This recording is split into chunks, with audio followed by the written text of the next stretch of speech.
And are you refreshed? So what's left undone? Doesn't seem like anything could be left undone. Is anything left undone?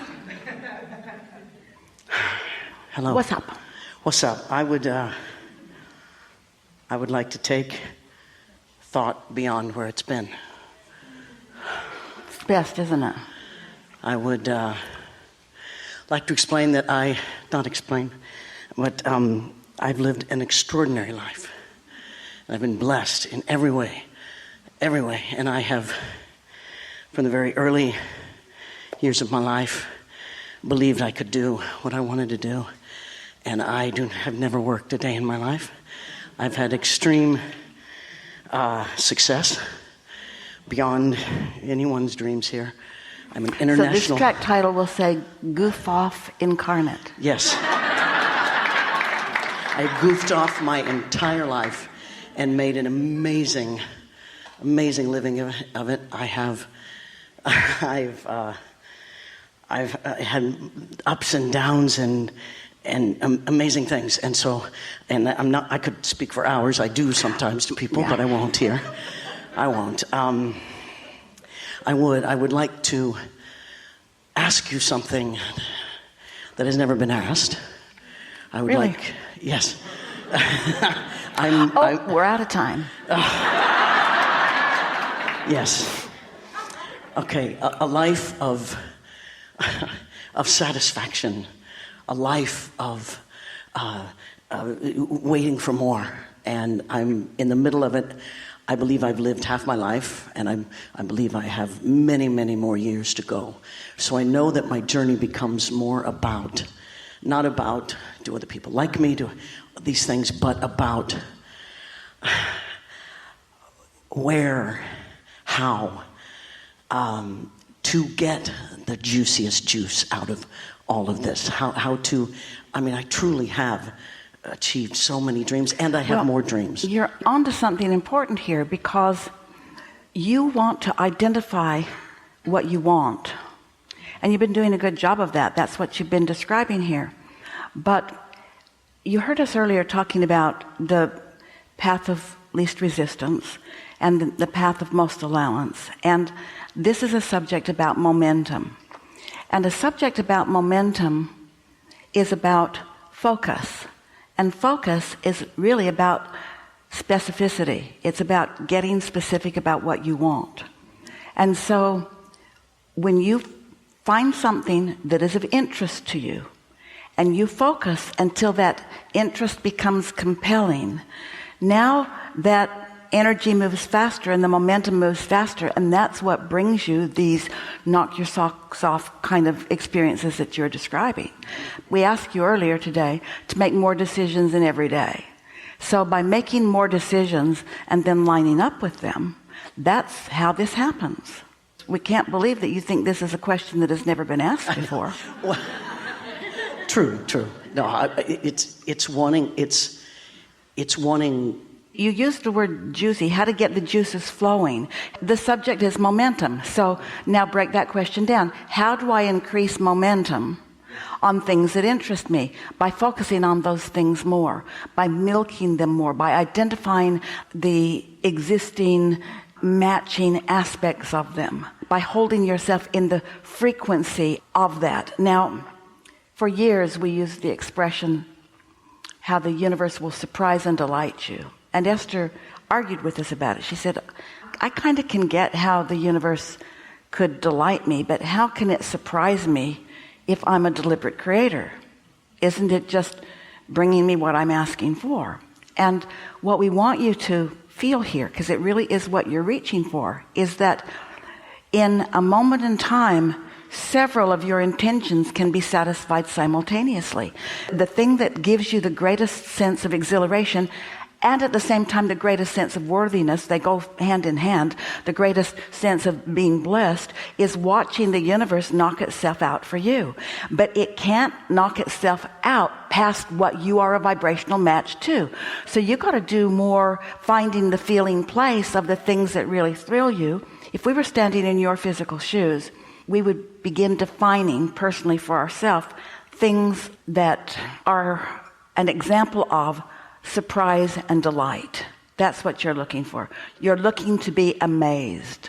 And the reason that we're giving this to you like this is because we know that you think that you are at the limit of your imagination, but you don't really get how the rockets of desire that you've been contributing to your vortex are playing with one another. You don't really have a sense of, there's no way to see it until it manifests. You can sense it. You can feel something big is coming, but let it be surprise and delight that you're looking for. Don't try to get too specific. Accept that you already step one'd it and created it, and accept that we've already step two'd it and created it. And now you get into that place of anticipation as best you can. Start saying things like, I like how the universe surprises and delights me. I like how it happens. Jerry told a story for years. It happened in his life before he met Esther, or before he met us. He was a master of ceremonies, and he was going to Canada, and he thought it would be really a good thing on his resume if he had his photograph taken with the Prime Minister, who a long time ago was Diefenbach. Is that his name? No one knows. It's that long ago. Jerry told everyone, I'm going to have my picture taken with the Prime Minister. And they'd say, where do you want to have dinner? And he'd say, I'm going to have my picture taken with the Prime Minister. And they'd say, is there enough fuel for the miles we're going to drive today? And he'd say, I'm going to have my picture taken with the Prime Minister. He was obsessive about it and very sure about it and wanted to do it. And so then as it got closer, he got there early because he was the master of ceremony, and he entered this arena that held tens of thousands of people. And the people were in there checking for bombs. They were looking in all the speakers and under the seats. They were sweeping the room to make sure that it was safe. And Jerry walked in, and there was a little lady sitting on the front row. And so he just went and sat right down next to her. Big arena, 2 people sitting down, Jerry and this little lady that got there before he did. And she said, hello. And he said, hello, I'm going to have my picture taken with the Prime Minister. And she said, oh, well, that's interesting. And he said, I know, I'm going to have my picture taken with the Prime Minister. Behaving like a crazy person, he acknowledged, and she said, well, you know, my son is a minister of parliament, and he'll be here in a little while. And if you want, I could arrange that for you. Now, that was Jerry's surprise and delight. But the part of the story that we didn't tell you before, he had to have a photographer that was going to take the picture. So he hired a photographer to come to take the picture. And the photographer said, you're not going to get a picture with the Prime Minister. And Jerry said, yes, I am. I'm the master of ceremony. You sit over there, and I'm going to walk across the stage. And as I walk across the stage, I'm going to trip. Jerry did a really good trip and fall kind of thing. It was part of his long-time act. And I'll fall in his lap, and he'll reach out to stop me, and I'll shake his hand, and you get the picture.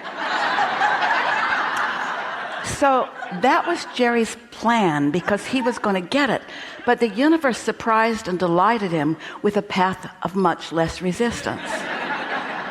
And so when you decide that you want things and you actually are making plans, that's all good, because the more plans you make, the more you expect the results that you want. But the universe will outperform you, will out-rendezvous you, because the universe has access to everything. What everybody is, where everybody is, what everybody knows, what everybody wants. In other words, you just have no idea the precision with which all that is wanting to surprise and delight you. And that's really what you're talking about here. Yeah. Have fun. I will. I've been having a blast. Thank you. Really good. Really good.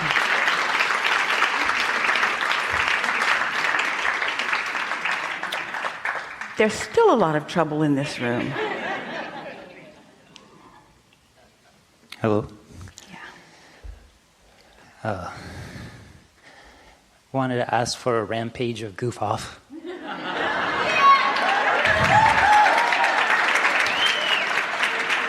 This is an important conversation to have first, before any rampage. A rampage is momentum. Does that make sense? So you can be rampaging from the unwanted end of the stick or from the wanted end of the stick. You can rampage from not enoughness, in other words. So are we justifying our goofing off, or are we celebrating? In other words, where are you at on this subject? Do you want to rampage in order to convince yourself that it's good to goof off?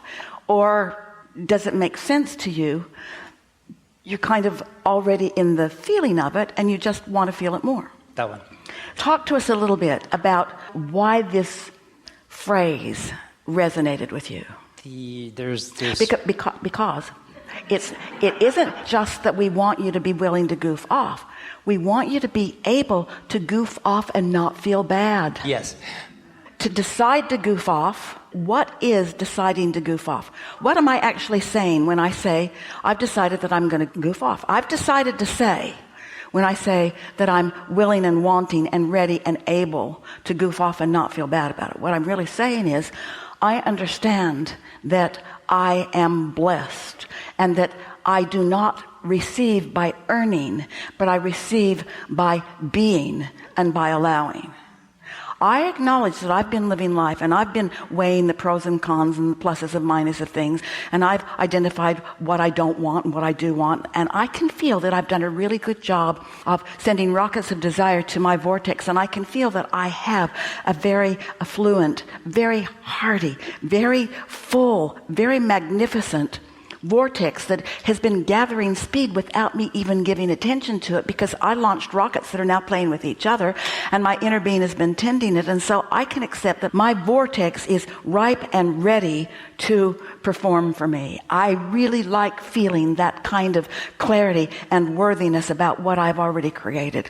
And I understand fully that is a 3-step process, that I ask and then it is given. I know that when I ask, it is given. So I accept fully that what I've asked for has already been given, and I now acknowledge without any equivocation that the way that I do step 3 and the way that I allow what I've asked for that has already been given is by giving myself permission to receive it without struggle or strain. And when I think about not struggling or straining, I think about goofing off. I think about getting a Coke and pretending like I'm on vacation. I think about being on the road and just driving. And I like following the wind or following my whim or just doing what I feel like. I like that feeling of compelling. I like that feeling of interest. I like to just follow the feeling that feels good. I like being with others or another who likes to do that too.